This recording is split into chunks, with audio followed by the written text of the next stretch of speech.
Tablet ৮,১০০ টাকায় ১০ ইঞ্চি screen, শক্তিশালী battery, সস্তায় দুর্দান্ত ট্যাবের আগমনে হইচই। দেখুন বিস্তারিত।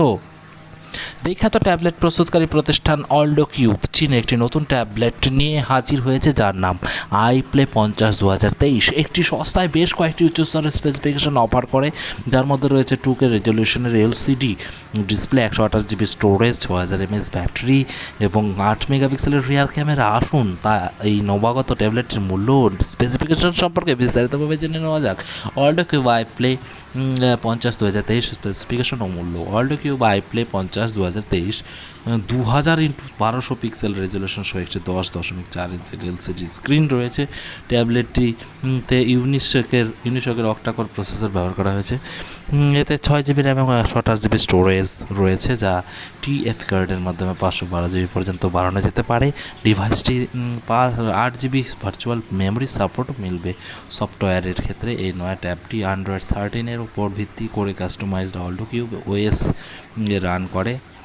এর প্রসেসরটি সফটওয়্যার লার্নিংয়ের জন্য অপটিমাইজ করা হয়েছে এবং parental control function, free split screen এবং প্যারালাল হরাইজন সাপোর্ট করে।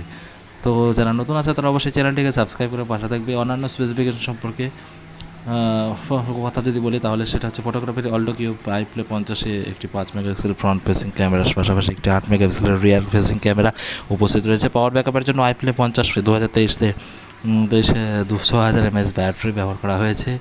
একটি USB-C পোর্টের মাধ্যমে ট্যাবের ব্যাটারিটি চার্জ হয়, যা দ্রুত চার্জিংয়ের নিশ্চয়তা দেয়।